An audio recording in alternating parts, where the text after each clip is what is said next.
नमस्कार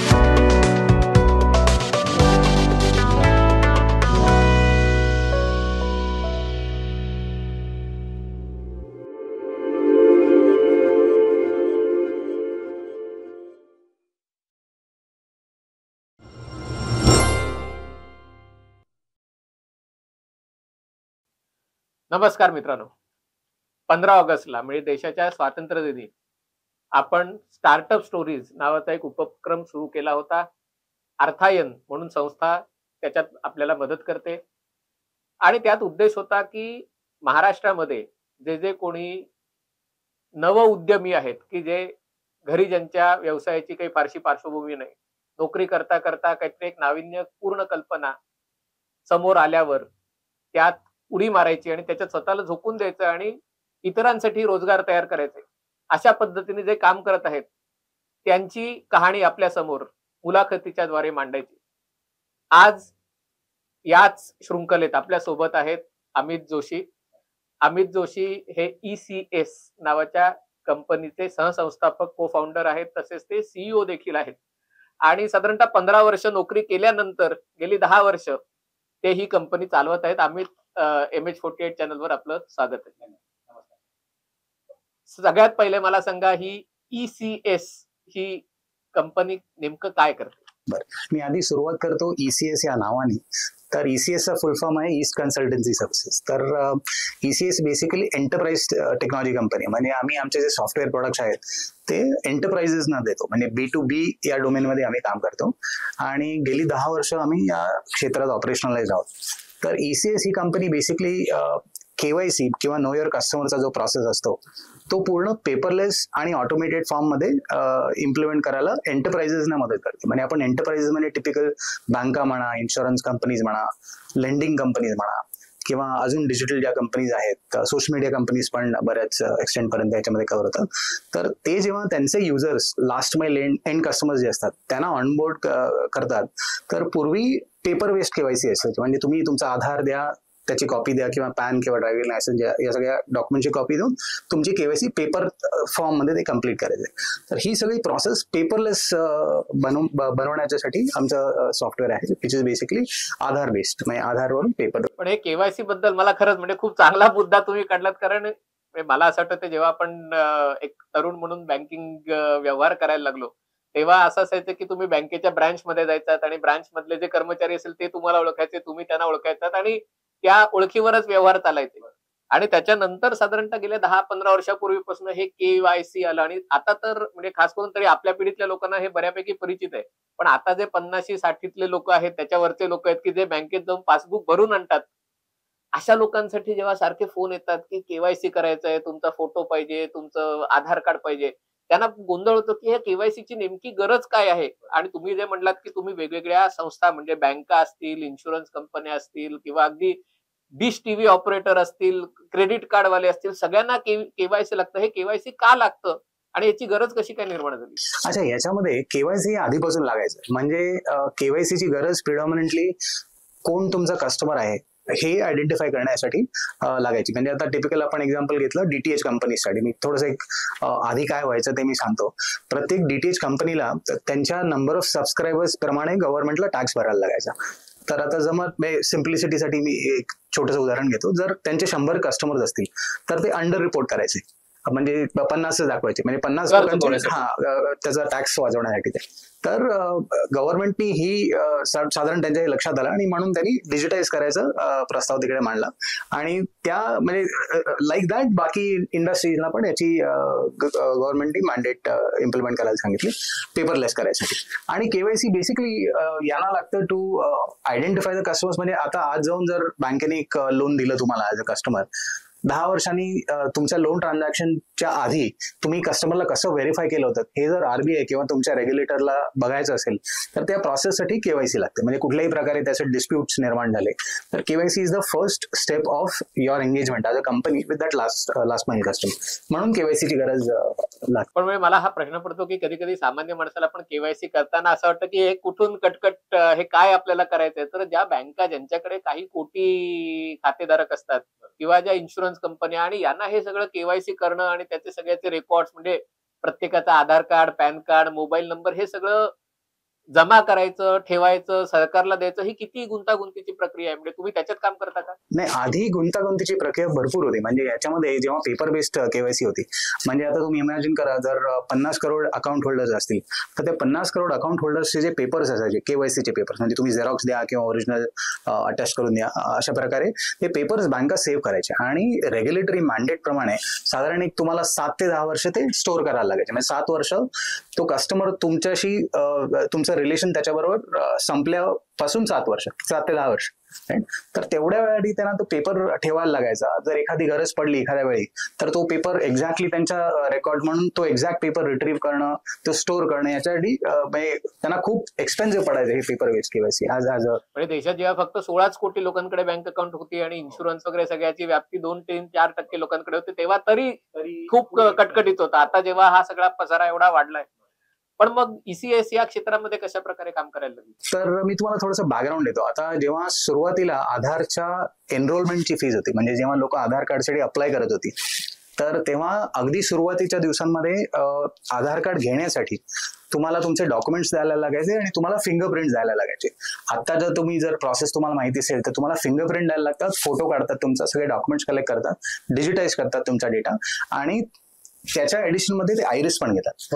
तर अगदी सुरुवातीच्या दिवसांमध्ये, म्हणजे जवळजवळ एक साधारण पहिले 50-60 हजार जेव्हा आधार एनरोलमेंट झाले तेव्हा आयरिस घेतलं जात नव्हतं. म्हणजे फक्त नाही, त्याच्याही आधी साधारण म्हणजे सुरुवातीचे 50-1 हजार कस्टमर्स होते, तर त्याच्यामध्ये फक्त फिंगरप्रिंट घेतले जायचे. पण तेव्हा त्यांच्या असं लक्षात आलं की आपले जे ब्लू कॉलर वर्कर्स आहेत किंवा शेतकरी जे आहेत, त्यांचे हाताचे मिनिशियाज आपण जे म्हणतो, जेव्हा फिंगरप्रिंट आपण देतो त्या मिनिशिया कॅप्चर होतं, तर ते डॅमेज झालेले असतात. तर तो प्रॉब्लेम आधार किंवा युआयडी आपण त्याला म्हणतो, तर त्यांना हा जाणवला.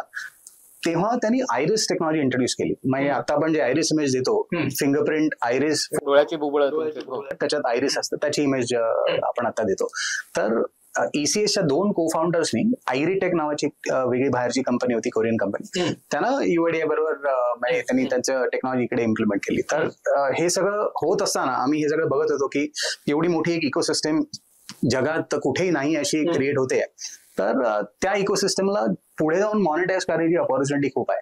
तर तेव्हा as a concept e KYC basically आम्हाला साधारण त्याच्यामध्ये अपॉर्च्युनिटी दिसली, आणि म्हणून तेव्हापासून, म्हणजे साधारण 2013 पासूनच आम्ही सुरुवात केली.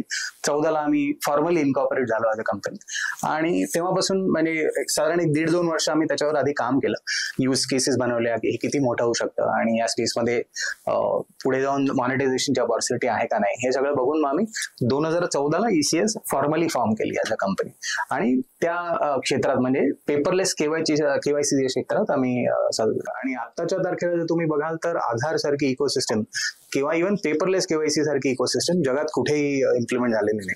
अगदी जे डेव्हलप नेशन्स आहेत, युरोप म्हणा किंवा अमेरिका म्हणा, तिकडे सुद्धा पेपरलेस केवायसी आहे, but in a different form. म्हणजे तिकडे जेव्हा तुम्ही केवायसी करता किंवा मला तुमचा केवायसी डेटा जर हवा असेल तर तुमचा सोशल सिक्युरिटी नंबर जर मी घेतला तर मला तो डेटा इझिली ऍक्सेसेबल होतो. आपल्या केसमध्ये जर तुमच्याकडे माझा आधार नंबर आहे तर तुमच्याकडे माझा कुठलाही डेटा येत नाही जोपर्यंत मी तुम्हाला माझी फिंगरप्रिंट किंवा आयरिस किंवा ओटीपी देत नाही तोपर्यंत.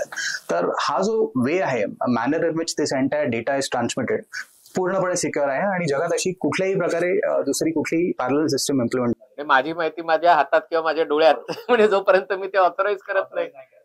पण मला म्हणजे प्रश्न विचारायचा की याची स्केल किती आहे? म्हणजे आता तुमची कंपनी दर महिन्याला किंवा दर वर्षाला किती लोकांचे किंवा किती केवायसी करते, आणि देशात साधारणतः एक मार्केट साईज याची की किती मोठं आहे, म्हणजे लोकांना कळावं म्हणून? तर आताच्या तारखेला गेल्या 10 वर्षात म्हणजे आम्ही जवळजवळ 1.4 बिलियन म्हणजे 1400 करोड केवायसी केल्या फॉर नियरली 400 एंटरप्राइजेस. म्हणजे त्याच्यामध्ये बँका आल्या, जसं मी आधी म्हटलं, नंतर सेबी गव्हर्न कंपन्या आल्या, टेलिकॉम ऑपरेटर्स आले, आणि just to give you an idea of the scale, आम्ही we will be around 35% of the total KYC market in India. तर त्याच्यामुळे मला असं विचारायचं होतं की या क्षेत्रात जेव्हा तुम्ही उतरलात तेव्हा त्याच्यासाठी लागणारं जे तंत्रज्ञान आहे की ते कशा प्रकारे ते तुम्ही शून्यातनं तयार केलं का, काही ज्याला बिल्डिंग ब्लॉक्स असतात किंवा काही कोणीतरी तंत्रज्ञान घेऊन येतं, कशा प्रकारे हे, आणि ते कसं विकसित झालं over a period of time 10 वर्षात गेल्या? म्हणजे मी तुम्हाला थोडंसं बॅकग्राऊंड देतो. आम्ही 4 को फाउंडर्स हा. त्याच्यामध्ये 2 टेक्नॉलॉजी बघतात. म्हणजे माझे जे 2 काउंटर पार्ट्स आहेत, आमची पूर्ण टीम बँगलोरला असते. हो. आमचे ऑपरेशन आहेत मुंबई, दिल्ली आणि चेन्नई अपार्ट फ्रॉम बँगलोर.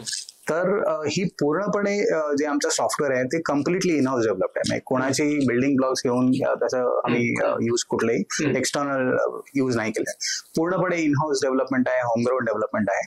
आणि आधारमध्ये आधीपासून काम केल्यामुळे, म्हणजे मी जसं आधी म्हटलं की आयरिस इंट्रोड्यूस करण्याच्या फेज पासून साधारण आधार एनरोलमेंट मॅच्युअर होईपर्यंत माझ्या 2 को फाउंडर्सनी ती पूर्ण जर्नी बघितलेली होती. राईट. तर त्याच्यामध्ये as a part of the journey आम्हाला खूप गोष्टी असेन्शियली शिकायला मिळाल्या आणि that we could incorporate into our product. हे पूर्ण होमग्रोन डेव्हलपमेंट आहे. म्हणजे तुमच्या कंपनीचे जे टेक्नॉलॉजी बघतात ते आधारच्या एनरोलमेंट काळात म्हणजे 2009-10 पासून त्याच्यात सहभागी होते. त्यांना ते तंत्रज्ञान माहिती होतं आणि कदाचित कोणतरी त्याची संकल्पना की ते कशा प्रकारे, म्हणजे त्याला एक बिझनेस आयडिया पण हवी असते आणि एक चांगली बिझनेस आयडिया आणि चांगलं तंत्रज्ञान याचा एकत्र मिलाप झाला की त्याच्यातनं एक चांगलं यशस्वी एक उद्योग उभा राहू शकतो. तर ही साधारणतः तुम्ही एकत्र कसे आलात आणि मग त्याच्याबद्दल मी तुम्हाला विचारेन तुमचा भूतकाळ त्यांचा भूतकाळ, पण ही प्रक्रिया म्हणजे साधारणतः तुम्ही 2014 सालची का त्याच्या आधीपासून तुम्ही एकमेकांना ओळखत? आधीची. त्याच्यामध्ये साधारण ते 1.5 वर्ष या इंडस्ट्रीमध्ये जेव्हा आमची कंपनी फॉर्म झाली नव्हती तेव्हा ते आधारच्या डोमेन मध्ये काम करत होते आणि पॅरलली बऱ्याच गोष्टी शिकतही होते. तेव्हा मी आधारच्या डोमेन मध्ये नव्हतो, म्हणजे मी वेगळ्या गोष्टी करत होतो. मी तेव्हा जॉब करत होतो एसेन्शियली, सेल्स आणि मार्केटिंगच बघत होतो तेव्हा पण. बट मी आधारच्या डोमेन मध्ये नव्हतो. पण त्यांना साधारण 1.5-2 वर्ष याचा चांगला अनुभव होता आणि मग त्याच्या जोरावर त्यांनी थोडं प्रोडक्ट डेव्हलप करून आम्ही एकत्र येऊन. आधी तुझ्यापासून सुरुवात करूया मग त्यांच्यापर्यंत जाऊया की मग नोकरी करत असताना म्हणजे मग तुमची कौटुंबिक बॅकग्राऊंड काय, कारण घरी काही अशी उद्योगधंद्याची पार्श्वभूमी होती का काय? पण मग म्हणजे मग टिपिकल मराठी मिडल क्लास कुटुंबात हे होताना की शिक्षण पूर्ण करायचं, नोकरी करायचं, लग्न करायचं, असं असं सगळं एक चार्ट तुमच्या समोर आखून दिलेला असताना नेमकं तुम्ही कोणत्या क्षेत्रात तुम्ही शिक्षण घेतलं आणि जी 15 वर्ष नोकरी केली ती कुठल्या क्षेत्रात नोकरी केली ज्याच्याद्वारे तुम्ही या इथपर्यंत येऊन पोहोचला? म्हणजे माझं बॅकग्राऊंड, एज्युकेशनल बॅकग्राऊंड टेक्नॉलॉजीमध्ये मी कम्प्लीट केलं. त्याच्यानंतर मॅनेजमेंट केलं सेल्स अँड मार्केटिंगमध्ये आणि त्याच्यानंतर जवळजवळ 12 वर्ष मी पेमेंट प्रोसेसिंग इंडस्ट्रीमध्ये काम करायचो. म्हणजे पेमेंट प्रोसेसिंग मध्ये आपण जी कार्ड स्वाईप करून जी ट्रान्झॅक्शन्स होतात किंवा ऑनलाईन आपण अमेझॉनवर गोष्टी घेतो, पेमेंट गेटवे म्हणू शकतो आपण. तर त्या डोमेनमध्ये किंवा त्या इकोसिस्टम मध्ये मी साधारण 12 वर्ष काम केलं सेल्स अँड मार्केटिंगमध्ये. म्हणजे कस्टमर एक्विजिशन आणि कस्टमर रिटेन्शनच्या प्रोफाईलवर मी तिकडे साधारण काम केलं. आणि त्याचा मला असा फायदा झाला की त्या ज्या इंडस्ट्रीज आहेत ते ट्रान्झॅक्शनल प्राइसिंग असतं त्यांचं, in the sense they charge the customer for every transaction. तर ती सगळी इकोसिस्टम कशी चालते ह्याचा मला अनुभव घेता आला आणि तेव्हापासूनच मी एंटरप्राइजेसच्या कॉन्टॅक्टमध्ये होतो. कारण payment gateway as a company किंवा payment processing as a domain सुद्धा एंटरप्राइज टेक्नॉलॉजीमध्ये येतं. राईट. तो म्हणजे माझे त्या इंडस्ट्रीमध्ये रिलेव्हंट लोकांची कनेक्ट होते. म्हणजे तेव्हाही आम्ही बँकांना हेच सॉफ्टवेअर द्यायचो पेमेंट प्रोसेसिंगचे. तेव्हा म्हणजे व्हिसा, मास्टर कार्ड आणि बँकांची जी डायरेक्ट पेमेंट जे होतं बँकिंग त्याद्वारे. आणि बॅकग्राऊंड मला तर माझ्या घरात कोणी एंटरप्रेनर्स नाहीत. म्हणजे अगदी माझे आई वडील किंवा त्यांचेही आई वडील दूरपर्यंत आमचा काही एंटरप्रेनरशिपशी संबंध नाही. माझे वडील बँकेत होते, आई प्रॉव्हिडंट फंडात होती. टिपिकल म्हणजे आपली जी middle class Marathi middle class journey, Andheri पार्ल्यात जशी लोक असतात तसं मी टिपिकल वाढलो आणि त्याच इकोसिस्टम मध्ये पूर्ण वाढलो. पण असेन्शियली आम्ही म्हणजे माझे 2 को फाउंडर्स मी तुम्हाला आधी म्हटलं ते माझ्याबरोबर त्या पेमेंट कंपनीमध्ये जॉब करायचे. मग ते टेक्नॉलॉजी हेड करायचे, मी सेल्स हेड करायचो. आणि ते तिकडून मूव्ह झाल्यावर असेन्शियली मलाही थोडीशी मुंबईत म्हणजे त्या दोघांची नावं प्रभू आणि विनोद मराठी नव्हते. म्हणजे माझे 3 को फाउंडर्स आहेत कर्नाटकाचे, साऊथ इंडियन्स आहेत. राईट. मी कंपनीमध्ये 4था को फाउंडर आहे आणि मी एकटा महाराष्ट्रीयन आहे. म्हणजे कंपनीमध्ये इन्फोसिस वगैरे सगळे त्या उत्तर कन्नडा वगैरे तिकडले, तर ते पण त्याच भागातले कर्नाटकातले तमिळनाडू आहेत. एक कन्नडिक आहे त्याच्यामध्ये आणि तमिळ कर्नाटकात साऊथ इंडिया. त्यांच्याशी म्हणजे एक त्यांच्याशी मैत्री होणं, कारण कुठलाही नवीन व्यवसाय धंदा तुम्ही आधी काय म्हणतात एकमेकांची म्युच्युअल ट्रस्ट असल्याशिवाय किंवा एक विश्वास असल्याशिवाय, आणि खास करून तुम्ही नोकरी सोडून अशा गोष्टीत उडी मारताय जनरली आपण लोक आपली भाषा बोलणारे किंवा आपल्या आजूबाजूला राहणारे लोकांना आपण प्राधान्य देतो. मग यांच्याशी तुमचं कशा प्रकारे? नाही, याच्यामध्ये मी जसं आधी तुम्हाला म्हटलं की प्रभू जो माझा टेक को फाउंडर होता, तो आणि मी दोघंही एका कंपनी जॉब करायचा. तर तो टेक्नॉलॉजी तेव्हा हेड करायचा, मी तेव्हा सेल्स हेड करायचा. आणि विनोद माझा जो दुसरा को फाउंडर आहे, तो त्याचा सक्का भाऊ, तो US मध्ये होता, मायक्रोसॉफ्ट आणि अशा त्या ठिकाणी तो तेव्हा जॉब करत होता. तर मला प्रभू एसेन्शियली ओळखतो जवळजवळ एक आत्ता जर तुम्ही म्हणाल तर we know each other since last 6 वर्ष तुम्ही हे सुरू करायच्या आधी एकमेकांना ओळखत होतो. तर त्याच्या केपेबिलिटीज मला चांगल्या माहिती आहेत, माझ्या केपेबिलिटीज होपफुली त्याला चांगल्या माहिती असतील तेव्हा. आणि एक थोडासा विश्वास एकत्र काम करत असतात. त्यांनाही अशी एंटरप्रेन्योरशिप वगैरे फारशी बॅकग्राऊंड कौटुंबिक हे नाही, ते पण नोकरी करता याच्यामध्ये पडले. आणि मग थोडंसं शेप घेतल्यावर या एंटायर कॉन्सेप्टनी थोडंसं एक बेसिक शेप घेतल्यावर वी थॉट की आता याच्यात काहीतरी नवीन केलं जाऊ शकतं असं. आणि तेव्हा कसं होतं की म्हणजे तो सुद्धा खूप लवकर एज मध्ये CTO झाला होता, मी सुद्धा खूप लवकर एज मध्ये आय वॉज हेडिंग सेल्स. मग थोडंसं पीक अचीव्ह केल्यासारखं होतं. काहीतरी आयुष्यात काय म्हणजे आता नवीन काहीतरी केलं पाहिजे, म्हणजे आणखी मोठा पगार, आणखी मोठं प्रमोशन, याच्यावर जाण्यापेक्षा काहीतरी नवीन काहीतरी करून बघूया असं तेव्हा वाटणं स्वाभाविक होतं. तर त्या अँगलनी आम्ही एंटरप्रेन्योरशिप मध्ये पडलो. पण जेव्हा हा निर्णय तुम्ही घेत होता तेव्हा घरच्यांचा काही विरोध झाला का, किंवा असं काही कौटुंबिक जबाबदाऱ्या किंवा अशा याच्यामुळे काही वाटलं का की आपण हे करतोय, आपण चूक तर नाही ना करत? नाही, अजिबात नाही. म्हणजे घरच्यांचा विरोध म्हणजे आई वडिलांचा तर अजिबात विरोध नव्हता. म्हणजे मी तेव्हा 2014 मध्ये म्हणजे साधारण माझ्या लग्नाला एक 5-6 वर्ष झाली होती, छोटी मुलगी होती 2009 ला. म्हणजे अगदी माझ्या बायकोनी मला पूर्ण सपोर्ट केला याच्यामध्ये, घरच्यांचा कुठल्याही प्रकारे विरोध नव्हता. म्हणजे इनफॅक्ट त्यांचा विरोध नसल्यामुळे, माझ्या बायकोच्या सपोर्टमुळे मी याच्यामध्ये थोडंसं काही चिंता न करता पडू शकलो. पण जेव्हा तुम्ही सुरुवात केली तेव्हा म्हणजे ज्याला बूट स्ट्रॅपिंग किंवा कशा प्रकारे, म्हणजे आधी प्रॉडक्ट डेव्हलप केलं मग उतरलात, कसं याची सुरुवात? नाही, आधी आम्ही प्रॉडक्ट डेव्हलप केलं. एसेन्शियली तेव्हा आम्ही जॉब करायचो, राईट. आणि ते करता करता संध्याकाळी आफ्टर वर्किंग आवर्स भेटून प्रोडक्ट डेव्हलपमेंटकडे एक साधारण 1.5 वर्ष, 2014च्या आधी 1.5 वर्ष आम्ही प्रोडक्ट डेव्हलपमेंट मध्ये काम केलं याच्यामध्ये. आणि मग एक बेसिक त्याचं आम्ही सॉर्ट ऑफ आपण बीटा टेस्टिंग म्हणू शकतो की ही कॉन्सेप्ट आहे, तर ही क्लायंट्सला साधारणपणे शोकेस करून की बाबा हे असं आम्ही करतोय, तर तुम्हाला ही कितपत युजफुल होईल, तुम्ही याच्यामध्ये किती ही टेक्नॉलॉजी यूज करू शकाल, याचा साधारण एक अंदाज घेऊ. थोडासा कॉन्फिडन्स बिल्ड झाल्यावर मग आम्ही आमचे जॉब सोडून याच्यामध्ये फुल टाइम आलो. तर to answer your query, product development आधी झालं पूर्णपणे, तेव्हा आम्ही बूटस्ट्रॅप्ड होतो, स्वतःचे पैसे टाकून आम्ही प्रॉडक्ट डेव्हलप केलं. आणि आजही आम्ही बूटस्ट्रॅप्ड आहोत. म्हणजे आजही आम्ही एक्सटर्नल ओके, म्हणजे जे अग्रेसिव्ह फंड रेझिंग वगैरे हे सगळं असतं अजून तुम्ही तो मार्ग, पण त्याच्याकडे मी नंतर वळीन. पण मग तुम्ही क्लायंट टेस्टिंग केलं की लोक क्लायंट या गोष्टीसाठी नवीन प्रॉडक्ट आहे त्याला पैसे देतील की नाही किंवा ती सर्व्हिस घेतील की नाही, आणि मग जेव्हा तो विश्वास आला तेव्हा मग बरोबर. म्हणजे तेव्हा ही असेन्शियली मार्केटची पण गरज होती. म्हणजे तेव्हा ते KYC करायचे पण पेपर बेस्ड, आणि साधारणतः एक पेपर बेस्ड KYC करून ते डॉक्युमेंट्स ठेवून रिट्रीव्ह पुढच्या डेटला करण्याची कॉस्ट एक 200-100 रुपये असते. तर that was a huge cost for all of them. तर त्यांनाही तो पिन पॉईंट होतात सगळ्या एंटरप्राइजला. म्हणजे एखाद्या बँकेला तुम्ही सांगितलं की पर कस्टमर तुम्हाला फक्त KYCच्या आस्पेक्टसाठी 200 ते 250 रुपये हा खर्च येईल, फक्त त्याचा KYC करून तो स्टोअर करण्याचा, रिट्रीव्हलचा पार्ट वेगळा, त्याच्यामध्ये जे ऑपरेशनल हॅझल्स आहेत ते वेगळे. तर त्यांनाही हा मेजर पेन पॉईंट होता. तर फॉर्च्युनेट होतो आम्ही त्यावेळी की आमचं साधारण याच्याकडे थोडंसं लक्ष गेलं, आणि ऍट द सेम टाइम मार्केटला पण तो प्रॉब्लेम. पर KYC तुम्ही 200 रुपयातला जवळपास मोठा चंक त्याच्यातला 200 विन विन सिच्युएशन सगळ्यांसाठी, वेळ पण वाचला, पैसे पण वाचले. तर त्या दृष्टीने आम्ही लकी होतो. इन द सेन्स आमचे कस्टमर्स पण डिमांड करत होते, त्यावेळी आमच्याकडे राईट सोल्युशन होतं. आधार पण एनरोलमेंट तेव्हा सिग्निफिकंट स्टेजला आली होती, आणि we were lucky enough to have a product. तू जसं एक स्टार्टअप फाउंडर आहेस, तसं तू काही स्टार्टअप मध्येही चांगल्या गुंतवणूक केलेली आहेस, किंवा अशा प्रकारची गुंतवणूक करताना तू काय बघितलंस, किंवा तुम्ही त्या कंपनी बघता, तंत्रज्ञान बघता, का त्यातले फाउंडर आणि त्याची एक क्रेडिबिलिटी काय बघून म्हणजे गुंतवणूक केली? नाही, मी जसं आपण आधी म्हटलं की 10 वर्ष स्वतःची सॉफ्टवेअर कंपनी, आणि मी एंजल इन्व्हेस्टरही आहे.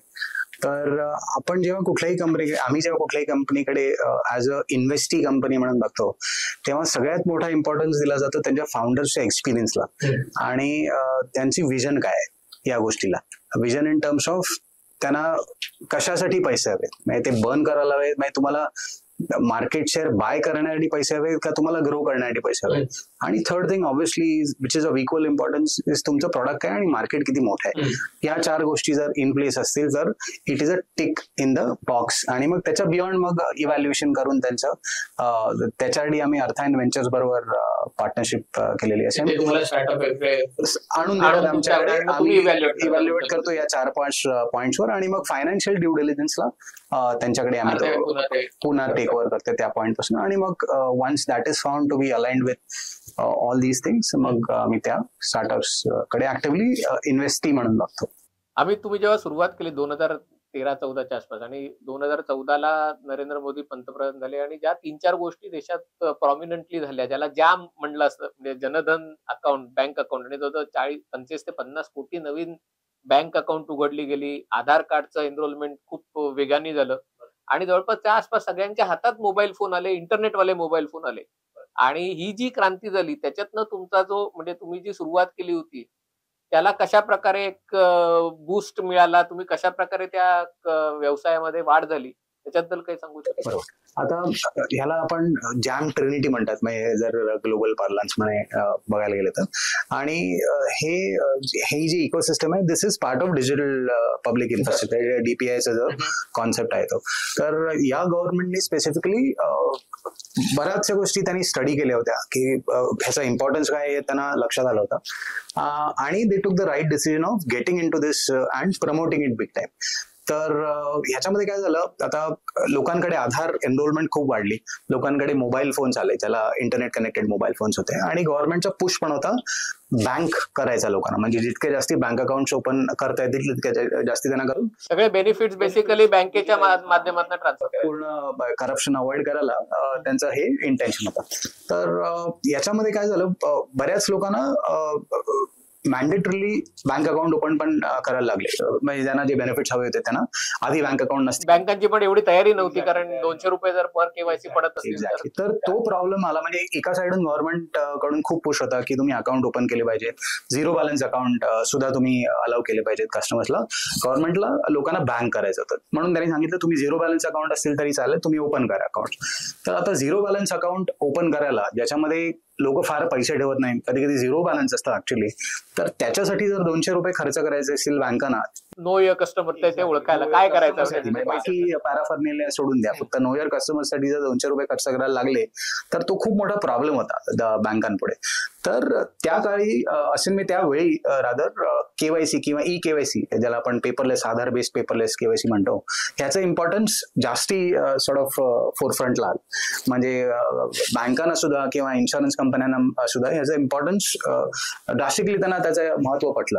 आणि we were also as I said earlier, आम्ही खूप लकी होतो त्यावेळी की आमच्याकडे फुल ब्लोन सॉफ्टवेअर होतं which was tested, which was live at that point in time. आणि ते यूज करून बऱ्याच बँकांनी त्याचा पूर्णपणे फायदा उठवला to reduce the cost of customer acquisition, one part of the customer acquisition process. आणि केवायसीची जी कॉस्ट होती आम्ही ती बऱ्याच प्रमाणात आम्ही बँकांसाठी कमी करून थोडासा आमचा छोटासा हातभार या सगळ्या. नाही, छोटाने तो खूप मोठा हातभार आहे. म्हणजे मला आता ते जसं बोलतोय तसं जाणवतंय की म्हणजे तरी बाहेर ना बरेचदा तुम्हाला म्हणजे एखादी टीम जिंकते तेव्हा कॅप्टन कोण आहे ते जिंकतो, पण त्या टीम मध्ये बरेच जण खेळत असतात आणि ते न खेळणारे पडद्यामागे ती टीम यशस्वी म्हणून बरेच जण प्रयत्न करत असतात. पण म्हणजे जेव्हा हे आता 2016 पर्यंत आलो, 16ला नोटबंदी झाली आणि अचानक खूप मोठ्या प्रमाणावर लोकांचं मग तेव्हा पेटीएम किंवा मग जीपे, फोन पे सगळे म्हणजे युपीआयचा एक वापर मोठ्या प्रमाणावर सुरू झाला. त्याच्यामुळे तुम्हाला आणखीन एक नवीन लाट त्याच्यामध्ये एक्झॅक्टली आम्हाला एक नवीन. म्हणजे सुरुवातीच्या जर तुम्ही टाइम मध्ये बघाल तर प्रिडॉमिनंटली आमचं सॉफ्टवेअर युज केलं बँकांनी अकाउंट ओपनिंग करायला.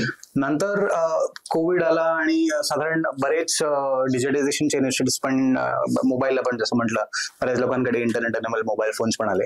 आधारची एनरोलमेंट चांगल्या पद्धतीत पिकआउट झाली होती. बऱ्याचशा म्हणजे आपल्या लोकांनी जे इन द सेन्स जे 20-21 वर्षाच्या वरचे होते त्यांनी आधारमध्ये एनरोल केलेलं होतं एसेन्शियली, राईट. तर फेज 2 मध्ये बँका सोडून प्रायव्हेट एंटरप्राइजेसनी याचा बराच फायदा होत चालला.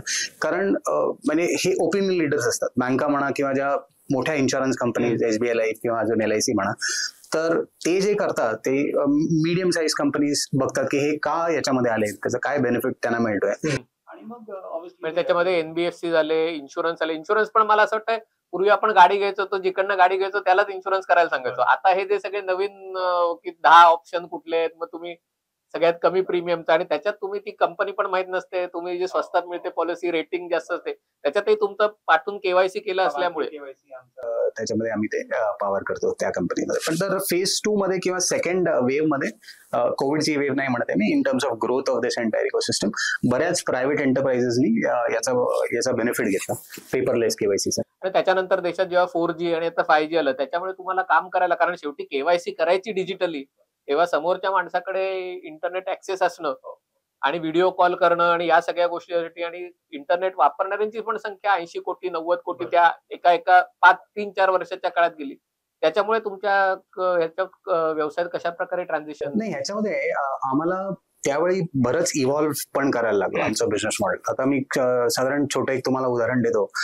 इनिशियली बिटकॉइन मध्ये कोणी इन्व्हेस्ट करायचं नाही. हे बिटकॉइन इन्व्हेस्टमेंट साधारण 3-4 वर्षापूर्वी लोकांना कळलं की एक्झॅक्टली बिटकॉइन हे इन्व्हेस्टेबल इन्स्ट्रुमेंट आहे. तर अशा ज्या कंपनीज आपण आता तर obviously it is not permitted, पण तेव्हा एक सडन बूम झालेला इंडियामध्ये.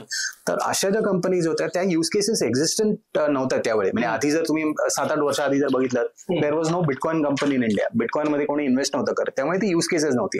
अशा बऱ्याच युज केसेस म्हणजे गेमिंग कंपनी जे आपण म्हणतो, आता लोक मोबाईलवर गेम त्याच्यात पैसे करून ते खेळतात किंवा त्याच्यामध्ये तुम्ही वॉलेट असतं त्यांचं, तर त्या वॉलेटमध्ये तुम्ही पैसे टाकून ओला उबर सगळ्या जणांचा वॉलेट आता सगळे. अशा बऱ्याच युज केसेस सुद्धा फोर फ्रंटवर आल्या. म्हणजे बँका झाले, एनबीएफसी इन्शुरन्स कंपनी झाले.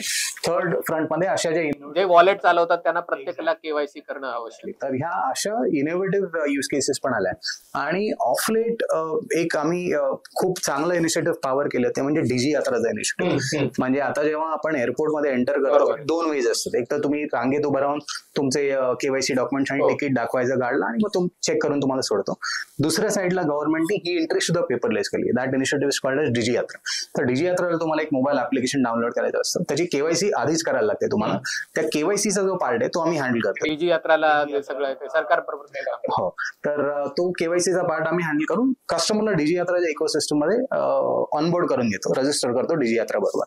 आणि जेव्हा तो जातो म्हणजे एअरपोर्टला एंटर करायला, डीजी यात्राला सेपरेट हल्ली एंट्रन्स आहे बऱ्याचशा मोठ्या एअरपोर्ट्समध्ये, आणि त्याला पूर्ण पेपरलेस एंट्री असते. एक्झॅक्टली. आणि मग तो जो वेळ लागायचा लोकांना किंवा तो जो अनुभव लोकांना दिला जातो, एक्सपिरियन्स दिला जातो आता essentially, that is at par with the best in the world. तर अशा इनोव्हेटिव्ह युज केसेस पण आल्यामुळे बऱ्याच आम्हाला म्हणजे ग्रोथ आमची खूप फास्ट झाली. आणि Covid was a blessing in disguise for us असं म्हणू नये ऍक्च्युली, बट त्याचा आम्हाला म्हणजे फायदा बराच झाला. कारण कोविडमध्ये लोक काही करायला बाहेर जात नव्हते. नवीन अकाउंट ओपन करायला, लोन घ्यायला सुद्धा अगदी लोकांना जाता येत नव्हतं. सिनियर सिटीजन्सना त्यांचं जे लाईफ सर्टिफिकेट आहे ते डिपॉझिट करायला लागतं, तर त्यांनाही जाता येत नव्हतं. तर या सगळ्या प्रॉब्लेम्समुळे व्हिडिओ केवायसीची गरज भरपूर निर्माण झाली. म्हणजे पूर्ण पेपरलेस आम्ही करायचो आधी, पण पेपरलेस साठी सुद्धा तुम्हाला बायोमेट्रिक किंवा आयरिस द्यायला लागतं to get the KYC data. तर इन ऍब्सन्स ऑफ दॅट, जेव्हा लोक ट्रॅव्हल करू शकत नव्हते, एकमेकांना भेटू शकत नव्हते, तेव्हा जेव्हा ते तुम्ही बायोमेट्रिक किंवा आयरिस साठी तुम्हाला बँकेच्या ब्रांचमध्ये किंवा तो माणूस घरी येऊन तुमचं करावा लागायचं. आता ते पूर्ण व्हिडिओच्या आधारे. तर असं आम्ही व्हिडिओ केवायसी मध्ये पण आमचं पदार्पण झालं. तर video KYC as a product we had to develop forcefully. कारण तेव्हा मग लोक एकमेकांची कॉन्टॅक्ट मध्ये नव्हते, बायोमेट्रिक्स तुम्हाला कॅप्चर करता येत नव्हते, आयरिस कॅप्चर करता येत नव्हते, लोकांचा संबंध नव्हता एकमेकांची फिजिकली. तर रिमोटली आता म्हणजे धंदा चालवायला लागणार लोकांना, म्हणजे बँकांना किंवा लेंडिंग कंपनीना. तर त्यांनी रेग्युलेटर्सनी सुद्धा व्हिडिओ केवायसी परमिट केलं आणि वी क्रिएटेड अ व्हिडिओ. थोडक्यात 2014 नंतर देशात दर 1-2 वर्षांनी जशी एक मोठी मी डिस्ट्रप्शन म्हणणार नाही, पण एक नवीन काहीतरी फेज येत गेली. आधार कार्ड एनरोलमेंट वाढली, मग बँक अकाउंट आली, मग इंटरनेट आलं, मग कोविड आला. त्या प्रत्येक स्टेजला तुम्हाला त्याचा एक म्हणजे काम वाढलं आणि कामाचं एक स्वरूपही वाढलं.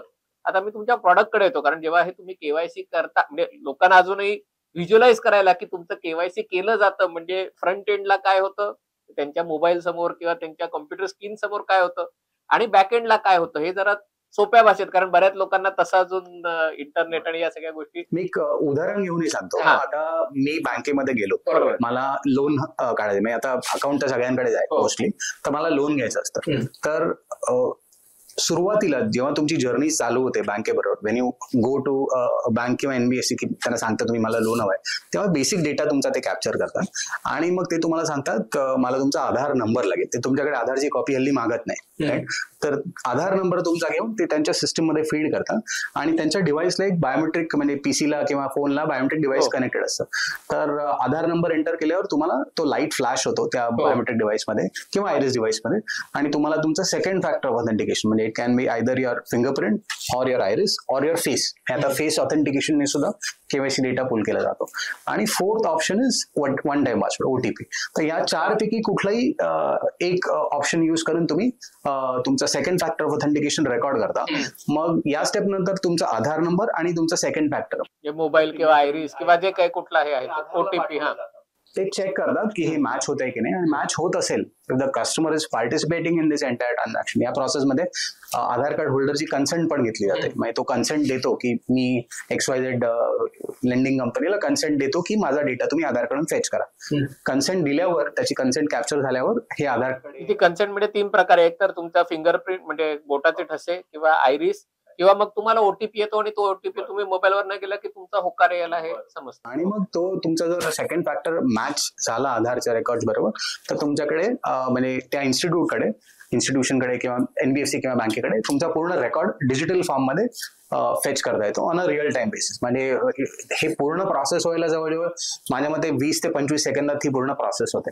पण तुमचा पूर्ण जो डेटा असतो तो तुमचा फोटो, ऍड्रेस, नाव, date of birth, gender, pincode, अगदी पोस्ट ऑफिस कुठला आहे त्या या अशा सगळ्या गोष्टी. तुमचं जे सॉफ्टवेअर आहे ते त्या बँकेच्या आयदर मोबाईल ऍप किंवा त्यांचं जे काही ते त्याच्यात इंटिग्रेटेड असतं. त्याच्यात जेव्हा माणूस माहिती भरतो तेव्हा ती आधारकडे जाते, त्याच्या डेटाबेसशी ते चेक करते. जेव्हा तो कन्सेंट किंवा होकार देतो तेव्हा ती व्हेरीफाय होते आणि मग ती रिक्वेस्ट प्रोसेस होते आणि मग तो डेटा पुल करून त्या बँकेला दिला. तुमचं सगळं काम हे म्हणजे तुमच्या ऑफिसपेक्षा हे त्या बँका, इन्शुरन्स कंपन्या त्यांच्या ह्याच्यामध्ये एम्बेड केलेलं. आमच्याकडे कुठल्याही प्रकारचा डेटा नसतो. ऍज अ कंपनी आमच्याकडे कुठल्याही प्रकारे डेटा नाही, आम्ही डेटा अलाउडच नाही आम्हाला डेटा घ्यायला. तर हा जो डेटा असतो ही जी एंटिटी आहे ज्यांना परमिशन दिलेली असते आधारने डेटा फेच करायची त्यांच्याकडे आम्ही आमचा सॉफ्टवेअर डिप्लॉय करतो आणि ते आमचं सॉफ्टवेअर यूज करून आधारकडून तो डेटा फेच करतो. पण मग या सगळ्या बँकांची वेगवेगळी सॉफ्टवेअर असतात, त्याचं म्हणजे वेगवेगळं कोडिंग असतं. त्याच्यात तुमचं जे सॉफ्टवेअर असतं ते त्याच्याशी मॅच होताना काही थोडेसे एफर्ट्स असतात. पण असेन्शियली म्हणजे आमचा अनुभव साधारण चांगला असल्यामुळे गेले 20 वर्ष आम्ही याच्यामध्ये काम करतो. तर when which we have designed our solution is म्हणजे ते इंटिग्रेट करायला त्यांना फार अडचण होत नाही.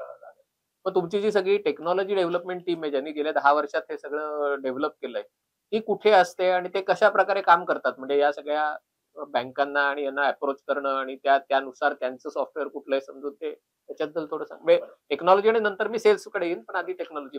आमची साधारण एक 55 लोकांची टेक्नॉलॉजी टीम आहे. फार मोठी नाही आहे. डेलिव्हरीतली आम्ही ती फार मोठी केलेली नाही कारण सेल्फ फंडेड आहोत आम्ही आता. जसं तुम्हाला कुठल्याही प्रकारचं एक्सटर्नल फंडिंग घेतलेलं नाही.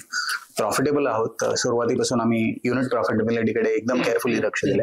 तर साधारण एक 55 लोकांची टीम स्ट्रेंथ आहे टेक्नॉलॉजीमध्ये. टेक्नॉलॉजी म्हणा किंवा टेस्टर्स म्हणा किंवा ऑपरेशन्स म्हणा ही सगळी पूर्ण टीम बँगलोर आणि आमचा सेल्स प्रेझेन्स आहे मुंबईमध्ये, दिल्लीमध्ये, चेन्नई आणि बँगलोर. बँका आणि मेजर कस्टमर जे आहेत तिकडे आमचा सेल्स प्रेझेन्स आहे.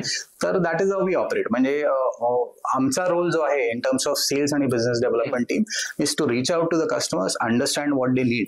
म्हणजे त्यांच्याकडे जरी केवायसी कुठल्याही प्रकारे असेल तर त्यांना कुठे शॉर्टकमिंग्स आहेत, काय त्यांना आता प्रॉब्लेम्स येत आहेत ते अंडरस्टँड करून एक प्रॉडक्ट साधारण काय आपल्याला करता येऊ शकेल त्याच्यामध्ये in addition to whatever we have ह्याचा एक आढावा घेऊन मग इंटरनल टीम बरोबर बसून ते प्रॉडक्ट डेव्हलप करून घेणं आणि मग ते सेल करणं. आता तुम्ही कंपनीचे सीईओ पण तुमचा सगळा बराचसा अनुभव हा सेल्स मधला आहे आणि सेल्स मधला अनुभव म्हणजे हे नवीन तुम्ही सोल्युशन तयार केलं तेव्हा ते वेगवेगळ्या कस्टमरला विकताना किती त्याच्यात काही रेझिस्टन्स आला का? काही त्याच्यामध्ये त्यांच्याकडनं शंका, काही संशय की याच्यातनं काही डेटा तुम्ही रिट्राईव्ह तर नाही करणार, कशा प्रकारचे त्याच्यात अडथळे आले? आणि तो जो एक 4 मोठे कस्टमर मिळाल्यावर पुढे ते ऑनबोर्डिंग झालं, 400 लोक तुम्ही 400 वेगवेगळ्या कंपन्यांबरोबर एंटरप्राइज बरोबर काम करता, ते किती पटकन झालं? किंवा नाही, आता त्या फ्रंटवर सुद्धा आम्ही थोडेसे लकी होतो. म्हणजे आमचे जे पहिले 2 कस्टमर्स होते ते सुद्धा खूप लार्ज कस्टमर्स होते. त्यातला एक गव्हर्नमेंट इन्स्टिट्यूशन होतं ज्यांचे जवळजवळ त्या काळी 2-1 लाख आउटलेट्स होते. सीएससी गव्हर्नन्स इन्स्टिट्यूट आहे, क्वासी गव्हर्नमेंट कंपनी आहे. तर 2.5 लाख त्यांचे तेव्हा म्हणजे this was around 8 years back 2.5 lakh त्यांचे टच पॉईंट्स होते. गव्हर्नमेंट ऑफ इंडियाचीच कंपनी. तिकडे जाऊन ते अपडेट किंवा पॉलिसी घेणं आणि या सगळ्या गोष्टी जे गावागावांमध्ये ज्या ब्रँचेस नसतात बरेच ठिकाणी तिकडे त्यांचे आउटलेट्स होते. दे वर अवर फर्स्ट कस्टमर. आणि दुसरं म्हणजे आमचं customer second customer was central depository services. तर वी वर फॉर्च्युनेट इनफ की यांचे जे तेव्हा ऑफिस बेअरर्स होते त्यांच्याकडून आम्हाला खूप चांगला सपोर्ट मिळाला. कारण त्यांनाही ती नीड होती, त्यांनाही त्यांची केवायसीची कॉस्ट कमी करायची होती. खूप वरून प्रेशर होतं गव्हर्नमेंटकडून की आम्हाला नंबर्स लोकांना खूप जास्ती प्रमाणात बँक करायचे, तर तुम्ही एक्वायर करा कस्टमर्सना. तर त्यांचीही ती गरज होती. फॉर्च्युनेटली आमचं सोल्युशनही चांगल्या प्रकारे डेव्हलप झालं होतं. त्यांचंही आम्हाला खूप चांगल्या प्रकारे कॉपरेशन मिळालं. गरज असो किंवा नसो, वॉटेव्हर रिझन्स, अंडरलाईंग रिझन्स बरेच होते त्याच्यामध्ये, पण कॉपरेशन आम्हाला या 2-3 सुरुवातीच्या कस्टमर्सकडून खूप चांगल्या प्रकारे मिळालं. आणि we were fortunate on that front also. पण एकच म्हणजे त्याच्यात मला विचारायचं की सेल्स मध्ये तुम्हाला प्रायव्हेट असतं आणि सरकारी असतं. म्हणजे प्रायव्हेटला शेवटी लोक घेतात कारण पैशाचा सवाल असतो, 4 पैसे वाचवायचे असतात, 4 पैसे मिळवायचे असतात. किंवा एखादी गोष्ट सरकारला विकायची असते किंवा सरकारी संस्थांना विकायची असते तेव्हा एक वेगळीच कन्सिडरेशन, वेगळ्याच प्रकारची अपेक्षा, त्याचा काही त्रास वगैरे किंवा हे झालं का? इनफॅक्ट आता जर तुम्ही बघाल ना, गेले 15-1 वर्ष ऑफिस वेअरर्स जे सरकारी कंपन्या चालवतात ते सुद्धा खूप प्रमाणात टेक्सावी झालेले आहेत आणि त्यांनाही चांगले पगार असतात. तर ह्या सगळ्या बाकी गोष्टींमध्ये पडणारी लोक आहेत. त्यात मला काय मिळेल हा फॅक्टर किती असतो फार नसतो हल्ली. ते सुद्धा एकदम सॅव्ही असतात आजकाल. म्हणजे त्यांचा पहिला प्रिफरन्स दिला जातो की कुठलं प्रॉडक्ट आपण घेतोय, त्याचे काय बेनिफिट्स आहेत मला ऍज अ एंटरप्राइज किंवा ऍज अ इन्स्टिट्यूशन, हा त्यांचा पहिला प्रिफरन्स असतो. आणि मग आणि इंडस्ट्री स्टँडर्ड जर 4 लोक वापरत असतील बरोबर. आणि त्या दृष्टीने सुद्धा म्हणजे खूप एक डिफरन्स आलाय आपल्या ब्युरोक्रेसीमध्ये म्हणा, किंवा जे पूर्वीचं जे बाबू कल्चर होतं ते ना खाऊंगा ना खाणे दूंगा काहीतरी इम्पॅक्ट झालेला आहे. आणि ते बऱ्याच प्रमाणात ऍड्रेसही झालेलं आहे. लोक एकदम एग्रेसिव्हली सगळ्यांनाच ग्रो करायचंय ऍज अ कंट्री म्हणा किंवा ऍज अ इन्स्टिट्यूशन म्हणा. आणि जो सॅव्हीनेस जो आहे तो पण बऱ्याच प्रमाणात आलाय. आता तो म्हणजे पुशमुळे आलाय किंवा त्यांच्या स्वतःच्या इनिशिएटिव्हमुळे आलाय, तो भाग वेगळा, बट आलेला आहे. खूप फरक पडलेला आहे. तर आम्हाला आजपर्यंत कुठेही असा काही रेजिस्टन्स किंवा असा अडथळा कोणीतरी अडवून ठेवलाय, असं काही फाईल अडवून ठेवली, असं काही झालं अजिबात नाही आजपर्यंत. आम्ही जसं 10 वर्षाची तुमच्या कंपनीची वाटचाल आहे आणि ते करता करता म्हणजे बरेचदा तुम्ही जेव्हा फाउंडर्स नवीन एखाद्या कल्पनेच्या मागे लागतात तेव्हा सगळ्यांच्यात खूप चांगली मैत्री असते आणि सगळे एका उद्दिष्टासाठी काम करत असतात. पण जसं बिझनेस वाढायला लागतो आणि नवीन कॉन्ट्रॅक्ट मिळतात, नवीन आता कंपनी कुठे घेऊन जायची हे निर्णय घ्यायचे असतात, तेव्हा अनेकदा असं होतं की त्याचे जे अगदी जवळचे मित्र असतात त्यांच्यातही मतभेद निर्माण होतात किंवा मग कोणाचा तरी इगो असतो कोण म्हणजे आणि त्या मतभेदातनं अनेकदा असं होतं की ती कंपनी फुटते किंवा मग त्याच्यात काही जण सोडून जातात, काही जण नवीन येतात. तुमच्या केसमध्ये तर तुम्ही तू एकटा मराठी आहेस, बाकी सगळेजण कोणी तमिळ, कन्नड असे आहेत. आणि अशा 10 वर्षाच्या वाटचालीत करताना असे काही प्रसंग आले का की असे खूप प्रसंग आहे. म्हणजे असे काही नाही, बरेच प्रसंग आहे. अजूनही आम्ही खूप भांडतो, पण ते एका साच्यातलं भांडण असतं, वैचारिक भांडण असतं. त्याच्या बियॉन्ड आम्ही फार जात नाही. आणि एक म्हणजे मला एक थोडासा डिफरन्स याच्यामध्ये जाणवला की माझे जे बाकीचे को फाउंडर्स आहेत सगळे मॅच्युअर्ड आहेत इन टर्म्स ऑफ एज. म्हणजे एक मी 45 आहे आता, मी सगळ्यात यंगेस्ट आहे. बाकीचे जे माझे 3 को फाउंडर्स आहेत ते माझ्यापेक्षा वयाने मोठे आहेत. तर ती एक थोडीशी मॅच्युरिटी असल्यामुळे कुठे स्टॉप करायचं आणि कुठे आपण दुसऱ्याच्या कामात कुठपर्यंत जायचं याचा सगळ्यांना अंदाज असतो. तर तुम्ही तुमची संस्कृती वेगवेगळे म्हणजे आता देशातल्या देशातही पुन्हा काही लोकांचा कल असतो की खर्च होऊ दे, खर्च काय फरक पडत नाही. काही जणांचं असतात खिशात 5 रुपये तर 4 रुपये खर्च करावेत. तर असं याच्यातनं जेव्हा म्हणजे त्याच्या प्रत्येकाला काहीतरी व्हॅलिड पॉईंट असतो, पण असे जेव्हा मतभेद असतात तेव्हा कसा निर्णय तुम्ही याच्यामध्ये काय होतं, साधारणतः आपण बघितलं ना तर वेस्ट आणि साऊथ कल्चरली थोडेसे अलाइंड आहेत. म्हणजे आपण एक्स्ट्रोवर्ट्स नसतो, फ्लेमॉइड नसतो. म्हणजे जर कुठली गोष्ट गरजेची फार नसेल तर आपण त्याच्यामध्ये अंतरून पाहून पाय पसरावे हे आपल्याला लहानपणापासून शिकवलं जातं. माइंडसेट मधले आपण वेस्ट म्हणजे वेस्टच्या भागातले किंवा साऊथ इंडिया या रिजन्स मधले साधारण अलाइंड असतो त्या. पण ते तुम्ही पहिल्यापासून ठरवलं की तुम्ही खूप कॉन्झर्वेटिव्ह अप्रोच याबाबत ठेवला. राईट. आणि आम्ही फंडेड तेव्हापासून नव्हतो. फंडिंगचं काही आमचं इंटेन्शन पण नव्हतं तेव्हा. तर बाहेरचे जे कोणाचे पैसे घेतलेले नसल्यामुळे असेन्शियली आम्हाला याची जाण होते की आपल्याकडे लिमिटेड रिसोर्सेस आहेत. तर कुठलीही गोष्ट करताना जी आपण युनिट पॉझिटिव्हिटी म्हणतो, म्हणजे एखादा इनिशिएटिव्ह आपण जेव्हा करतो तर त्याच्यामधून पैसे मिळतील की नाही, कॉस्ट निघते की नाही, प्रॉफिटेबल आहे की नाही, या सुरुवातीला म्हणजे राईट फ्रॉम द स्टार्ट आम्ही त्याच्याकडे पूर्णपणे फोकस सगळ्यांचाच होता. आणि मग त्याच्यामध्ये जे काही डिफरन्स ऑफ ओपिनियन्स आहेत की हे प्रॉडक्टचं फीचर असं पाहिजे, ते तसं पाहिजे, असं प्राइसिंग करू, तसं प्राइसिंग करू, यामध्ये आम्ही त्या साच्यामध्ये आम्ही डिफरन्स ऑफ ओपिनियन जे आहेत आमचे ते कन्फाईन करतो. आणि त्याच्या बियॉन्ड तुम्ही अजून इक्विटी वगैरे अशी कोणाला हे केलेली नाहीये, पण जे फंडिंगची काही गरज लागली नंतर जसं एक्सपान्शन करावं लागलं तेव्हा तुम्ही ते कशा प्रकारे, म्हणजे कोण त्याच्यात भेटलं, कोणी तुम्हाला त्याच्यात मार्गदर्शन केलं की कशा प्रकारे फंडिंग रेज करता येऊ शकेल वगैरे? बरोबर. नाही तर अर्थायनबरोबर आम्ही एक्सटेन्सिव्हली काम केलं होतं याच्यामध्ये. म्हणजे साधारण 6 वर्ष आधी तेव्हा आमचे जे कॉम्पिटिशन होते दे वर गेटिंग फंडेड आणि बरेचसे त्यातले आता पूर्णपणे विकले गेलेले आहेत. तर तेव्हा through Arthayan we had sort of thought of getting into the funding space. चांगलं आम्हाला यशही मिळालं होतं. त्यांनी खूप आम्हाला त्यांच्या प्रयत्नांनी आम्हाला we got the right valuation at that point.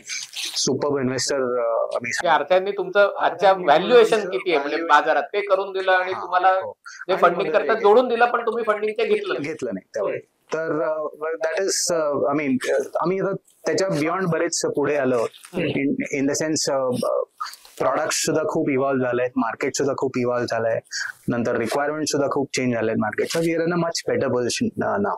पण मग या केवायसीच्या पलीकडे आणखीन कुठली प्रॉडक्ट तुम्ही हे केलेत का, काय म्हणजे जे तुम्ही 2013-14 जे जाणवत होतं, आता 2024 तुम्हाला काय जाणवतं की पुढच्या 5 वर्षात त्यात खूप मोठे बदल होणार आहेत?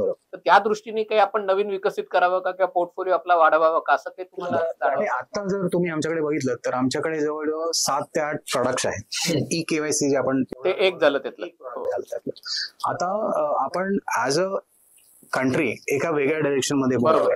म्हणजे आता आपण जो केवायसीचा पार्ट आहे, म्हणजे कस्टमर्स कडून जे त्याच्या कॉपीज घेणं, प्रूफ ऑफ ऍड्रेस किंवा प्रूफ ऑफ आयडेंटिटीच्या, तो पार्ट आपण ऑटोमेट केलेला आहे, तो पार्ट पेपरलेस केलेला आहे. Where we are headed now as a country किंवा ऍज अ इकोसिस्टम, पूर्ण जी जर्नी आहे ती पेपरलेस करायची. तर ह्याच्यामध्ये काय होतं, मी परत आधीच्या एक्झाम्पलवर जातो. तुम्ही जर कुठल्याही बँकेकडे किंवा इन्स्टिट्यूशनकडे लोनसाठी अप्लाय केलं तर तुमच्या ज्या जर्नीच्या सुरुवातीला ते तुमचं केवायसी करतात, ते पेपरलेस फॉर्म मध्ये आज बऱ्याच एक्सटेंट पर्यंत झालेलं आहे. तर त्याच्यानंतरची स्टेप जी असते ती तुमचे जे लोनचे टर्म्स अँड कंडिशन्स आहेत, तुम्ही किती ड्युरेशनसाठी घेताय, किती इंटरेस्ट रेट आहे, या सगळ्या टर्म्स अँड कंडिशन्स एका डॉक्युमेंटमध्ये डॉक्युमेंट केले जातात. एक एग्रीमेंट सारखं त्याच्यामध्ये क्रिएट केलं जातं आणि that is suppose to be signed by the customer as a token of acceptance.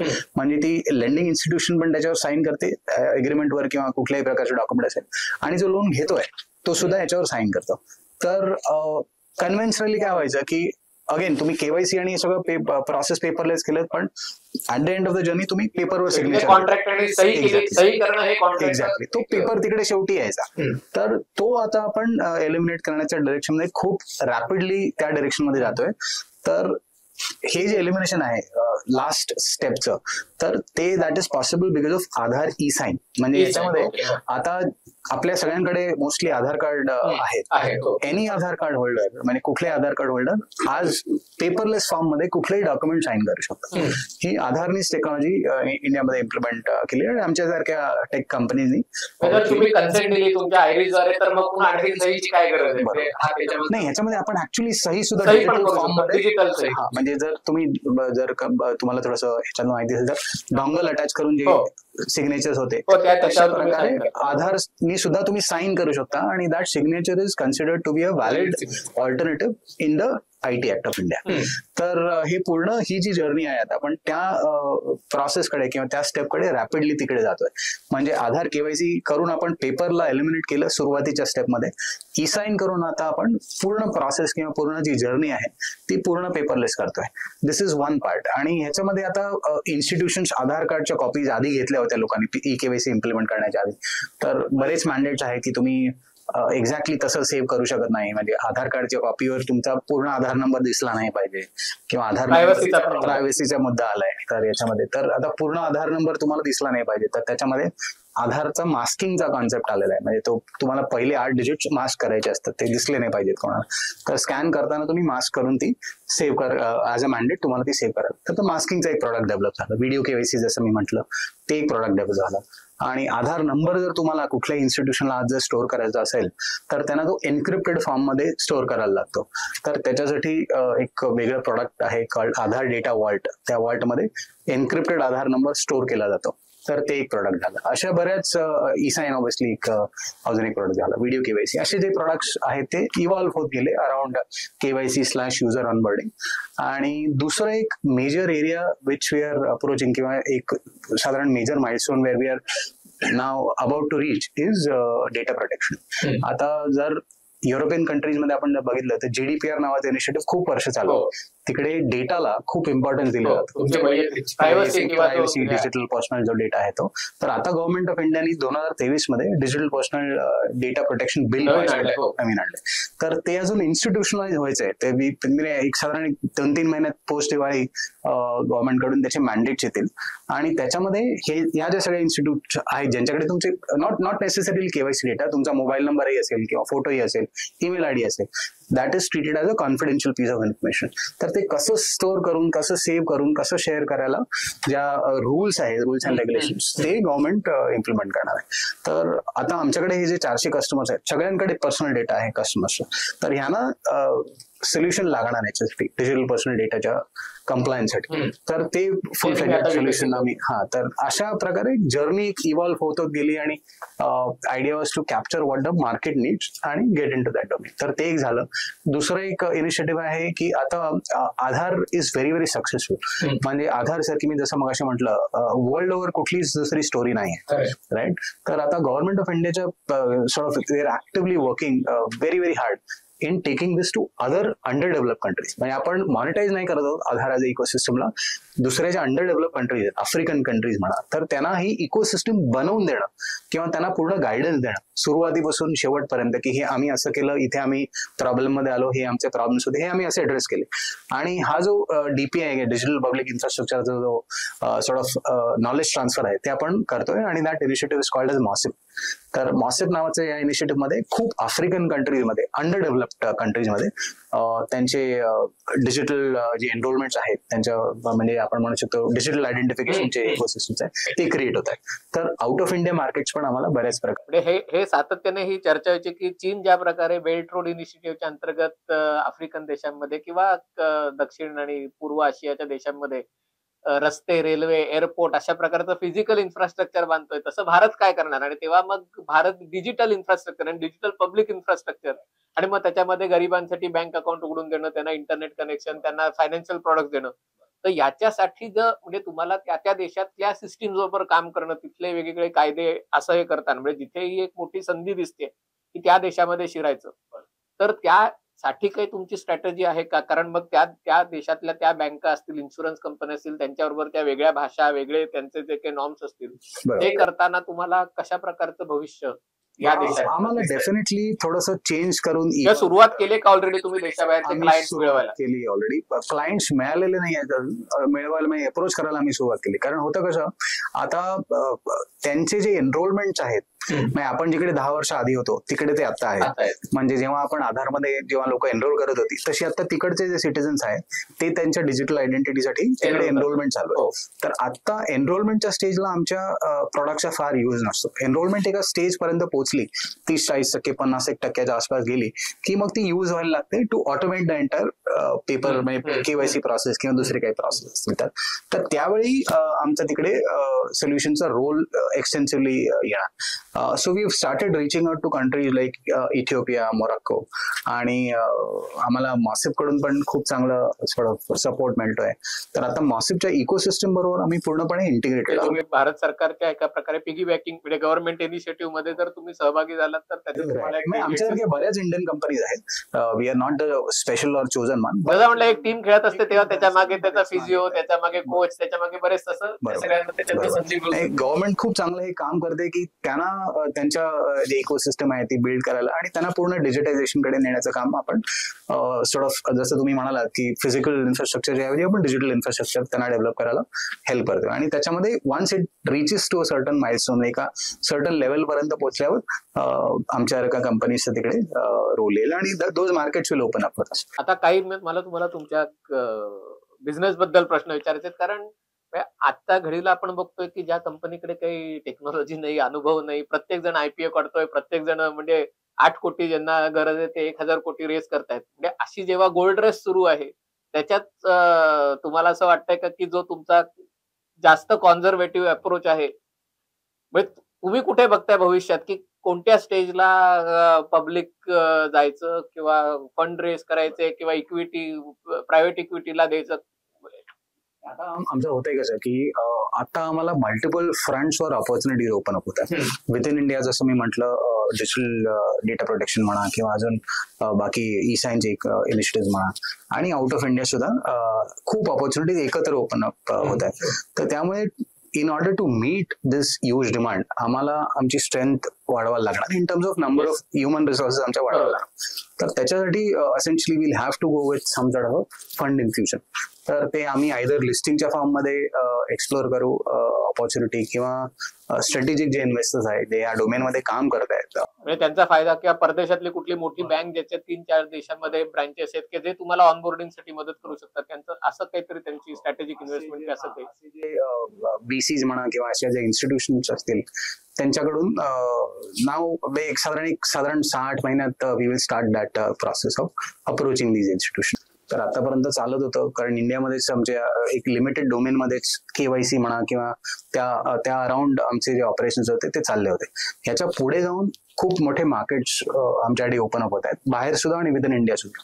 भारतात पण मला असं वाटतं जे डिजिटल पब्लिक इन्फ्रास्ट्रक्चर आपण जे म्हणतोय त्याच्यातही आता मी जे ऐकलं की म्हणजे त्याच्या मागची जी संकल्पना आहे की जो म्हणजे ज्याला person in the last person in the line, किंवा जो सगळ्यात गरीब आहे की ज्याच्याकडे त्याला त्याचा डेटाच हा त्याचा सगळ्यात मोठा ऍसेट आहे आणि तो मॉनिटाईज करू शकला आणि तुम्ही त्याला मदत करता. पण जी गोष्ट आतापर्यंत फायनान्शियल डेटा बाबत झाली तीच गोष्ट आता त्याचं पब्लिक हेल्थकेअर असेल, त्याचं शिक्षण असेल, या सगळ्या गोष्टीत होऊ घातले.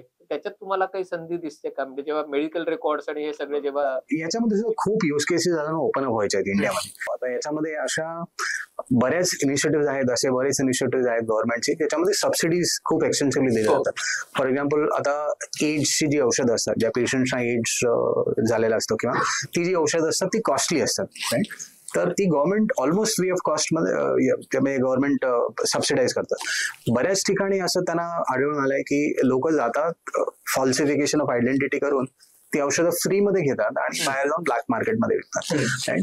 तर ह्या सगळ्या प्रोसेसमध्ये हे ऍड्रेस करायला गव्हर्नमेंटला तिकडे युरिया किंवा हे केरोसिन सबसिडाईज घेतात आणि आता हे रेशन जेव्हा लोक घेतात तेव्हा हे इम्प्लिमेंट झालेलं आहे तिकडे. आता तुम्ही बायोमेट्रिक देऊन तुम्हाला स्वतःला आयडेंटिफाय करता. पण असे बाकी बरेच अव्हेन्यूज आहेत, स्पेसिफिकली जसं तुम्ही म्हणालात हेल्थकेअरच्या डोमेनमध्ये, तिकडे अजून केवायसी किंवा पेपरलेस फॉर्म मध्ये आयडेंटिफिकेशन ऑफ द पेशंट हे अजून आलेलं नाहीये. तर अशी इकोसिस्टम येईल असं we are headed towards that direction मध्ये. आय मीन आपली जी जर्नी चालू होती ऍज अ कंट्री ती खूप चांगल्या डायरेक्शन मध्ये जात होती वेन आधार वॉज लॉन्च्ड.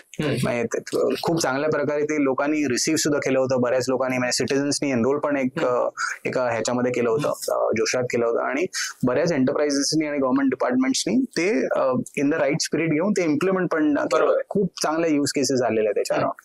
पण मध्ये असेन्शली जर तुम्हाला माहिती असेल तर प्रायव्हसीचा एक मुद्दा आला होता ज्याच्यामध्ये थोडंसं ज्युडिशियल इश्यू झाले होते. एक केस चालली होती आधार कंपल्सरी मॅन्डेटरी नाही किंवा आधारची सक्ती करणं मॅन्डेटरी नाही असं. बरोबर. तर त्या फेज मध्ये म्हणजे ती साधारण एक केस 2-3 वर्ष चालली, राईट. त्याच्यामध्ये we were in a flux, म्हणजे इंडस्ट्रीला युज करायला अलाउड नव्हतं आणि थोडंसं गव्हर्नमेंटचे पण हात बांधले होते की केस चालू आहे कोर्टात, निकाल अजून आलेला नाही.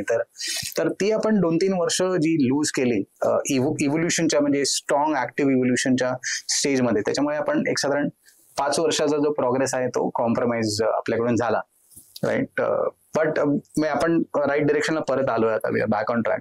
आणि आता आपल्याला एसेन्शियली केसचा निकाल लागल्यामुळे एक आपल्याला परत जोमाने त्या डिरेक्शन मध्ये जाता येईल. तर हे सगळे जे इनिशिएटिव्ह होते तर तेव्हा विचार केला गेला होता याचा, पण त्या गोष्टींमुळे ते थोडेसे मागे पडले आणि आता ना अगेन मागे वळून बघताना असं काही वाटतं का आपण ही चूक केली आणि ही आपण जर असं केलं नसतं तसं केलं असतं तर जास्त असं काही वाटतं विथ हाइंडसाइट? नाही तसं फार असं नाही, बट म्हणजे कधी कधी असं ते कुठल्याही स्टेजला वाटू शकतं की आपण जर एक 5 वर्ष आधी फंडिंग रेस केलं असतं तर आज आपण युनिकॉर्न आणि म्हणजे काय या स्टेजवर गेलो. कारण तुम्ही ऍज अ कंपनी बघाल तर वी आर मीडिया शाय, कुठेही मीडियामध्ये आमचा प्रेझेन्स नाही. आम्ही फक्त एक ब्लॉग रन करतो which is extremely well read, आणि तो सुद्धा थॉट लिडरशिपच्या अँगलने आम्ही कुठल्याही प्रकारे त्याच्यामध्ये काही पुश करत नाही किंवा ऍड्स काही करत नाही. त्यामुळे थॉट लिडरशिप म्हणजे इंडस्ट्रीमध्ये काय चाललंय आणि थिंग्स लाईक दॅट, तर तेवढाच आमचा प्रेझेन्स आहे मीडियामध्ये. तर तो एक अँगल आहे की आपण तेव्हा जर केलं असतं तर बट या सगळ्यात वर्क लाईफ बॅलन्स मग घरी लक्ष द्यायला म्हणजे ती अर्थात तक्रार तुम्ही उद्योगधंदा करत नसला तरी असते, पण तरी कशा प्रकारे तुम्ही होम फ्रंट मॅनेज करता? नाही, होम फ्रंट आम्ही मॅनेज करण्यापेक्षा आमच्या बायकांनी जास्ती मॅनेज केलेले आमच्यासाठी. कारण वेळ अगदी म्हणजे माझी मुलगी तर खूप लहान होती तेव्हा, म्हणजे मी जेव्हा चालू केलं तेव्हा मी actually I miss those days. म्हणजे ते एक आपण म्हणू शकतो एक रिग्रेट आहे की ती जेव्हा मोठी होत होती तेव्हा मी फार नव्हतो तिकडे. आणि म्हणजे थोडा सुरुवातीचे एक 7-8 वर्ष असतील तेव्हा तुमचा जो बॉन्ड डेव्हलप व्हायला पाहिजे तो त्याच वर्षात होतो, तर तो थोडासा कमी प्रमाणात ऑब्व्हियसली माझ्या बायकोने ते एकदम मॅनेज व्यवस्थित केलं. पण होम फ्रंटवर सगळ्यांच्याच बायकांनी ते व्यवस्थित हँडल केलं. तर तो एक हाइंडसाइट मध्ये डेफिनेटली रिग्रेट आहे की फॅमिलीला एवढा वेळ देता आला नाही. बट आय मीन अनुभव खूप चांगला. ही सिरीज सुरू करण्यामागे जो एक उद्देश होता, कारण बरेचदा असं होतं की हे स्टार्टअप्स आणि हे सगळं हे आपलं नाहीये, म्हणजे अगदी नावं पण म्हणतो ती सगळी बेंगलोर किंवा हैदराबाद, गुरुग्राम, म्हणजे महाराष्ट्रात सगळ्यात जास्त स्टार्टअप्स आहेत किंवा महाराष्ट्रातले स्टार्टअप्सही फाउंडेड बाय नॉन महाराष्ट्रीयन्स, असं जे एक चित्र होतं ते आता तसं नाहीये. म्हणजे त्याच्यात महाराष्ट्रातले मराठी अनेक लोक आहेत आणि तुम्ही काय एक म्हणजे त्या जे जे काहीतरी नवीन याच्यात करू पाहतायत त्यांच्यासाठी काय एक सल्ला, शहाणपणाचा सल्ला किंवा काही अनुभवाचे बोल काय? एक छोटासा गोष्ट आहे की कुठलाही बिझनेस तुम्ही स्टार्ट कराल किंवा कुठलाही व्हेंचर जर तुम्ही जेव्हा स्टार्ट करता, if you are able to sustain the operations for first 3 years कुठल्याही पद्धतीने फंडिंग येऊन करा किंवा स्वतःचे पैसे तुम्ही लावून करा. जसं आपण मगाशी म्हटलं बूटस्ट्रॅपिंग म्हणजे स्वतःच्या बिझनेसमध्ये स्वतःचे पैसे लावा. तर त्या पद्धतीने जरी केलं तरी if you are able to sustain your operation for a period of 3 to 4 years त्याच्यानंतर फेल होणं कठीण असतं. 3 वर्ष टिकून राहिलं तर तुम्ही तग धरू शकता. म्हणजे तुम्ही असं नाही की तुम्ही तग धरू शकता. अनलेस अँड अंटिल तुम्ही काय वेडेपणा केला किंवा काही फुलिश डिसिजन तुमच्याकडून झाली तर होऊ शकतं. पण मार्केट ड्रिव्हन जे फेलियर्स असतात ते होत नाहीत जनरली आफ्टर 3 to 4 years. तर तो एक आहे की इफ युअर 3 वर्ष टिकला तर आणि बाकी सगळ्यांना एकत्र घेऊन जाणं एक खूप इम्पॉर्टंट आहे. धन्यवाद अमित, तुम्ही आज वेळ दिलात. खरं सांगू मित्रांनो, मी जेव्हा अमितची मुलाखत घ्यायचं ठरवलं होतं तेव्हा मला असं वाटलं की आपण एक उद्योजकाची मुलाखत घेतोय आणि ते जे करतायत ते ही सगळी आधार इकोसिस्टम आहे, त्याच्या कुठेतरी मागे त्याच्यामध्ये काय म्हणतात चलता पुर्जा लाईक मुव्हिंग पार्ट या सगळ्या ह्याच्यातला एक हे आहे असं वाटत होतं. पण जेव्हा मी बोलताना या सगळ्या गोष्टी ऐकल्या आणि जे बदल देशामध्ये गेल्या 10 वर्षात होत आहेत, म्हणजे पहिले जसं म्हणलं की आधार असेल, जनधन बँक अकाउंट असेल, मोबाईल असेल, इंटरनेट असेल आणि आता ते डिजिटल इन्फ्रास्ट्रक्चर आणि संपूर्ण जगात ते डिजिटल इन्फ्रास्ट्रक्चर नेणं, ही जी सगळी आपली वाटचाल आहे, म्हणजे आपल्याला अनेकदा वाटत होतं की या देशात काही असं जगाला अभिमान वाटेल असं काही घडतच नाही. तर या गोष्टी घडतायत आणि या ज्या गोष्टी घडतायत त्याच्या मागे जशी देशाच्या नेतृत्वाची आणि त्याची विजन आहे, तशी ती विजन प्रत्यक्षात आणायला ईसीएस सारख्या अनेक कंपन्या त्याच्या मागे प्रत्यक्ष अप्रत्यक्षपणे कोणती तरी भूमिका बजावतात. ती कधी सगळ्या लोकांसमोर ती येणारच नाही, पण या निमित्ताने मी त्यातली ईसीएसची भूमिका तुमच्या समोर आणू शकलो याचा मला विशेष आनंद झाला. आपल्याला हा व्हिडिओ किंवा हा आमचा संवाद आवडला असेल अशी अपेक्षा आहे. आपल्या प्रतिक्रिया त्यांची मी वाट बघतोय, कारण आपण जेवढ्या अधिक प्रतिक्रिया द्याल तेवढं अशा प्रकारे जे लोक विचार करत असतील, जे आज त्यांच्या विषयीत आहेत किंवा ज्यांनी 10-15 वर्ष नोकरी केली आणि ज्यांना काहीतरी करायची इच्छा होते पण करू का न करू असं ज्यांची मनस्थिती आहे, त्यांच्यासाठी आपल्या सगळ्यांचा फीडबॅक, आपल्या सगळ्यांच्या प्रतिक्रिया अधिक मोलाच्या ठरतील. अमितसाठी त्या मोलाच्या ठरतील अशी अपेक्षा आहे. तुर्तास इथेच थांबतो. आपल्याला व्हिडिओ असेल अशी अपेक्षा करतो. आवडला असेल तर कृपया तो व्हिडिओ शेअर करा, लाईक करा आणि चॅनल सबस्क्राईब करा एवढीच विनंती आहे.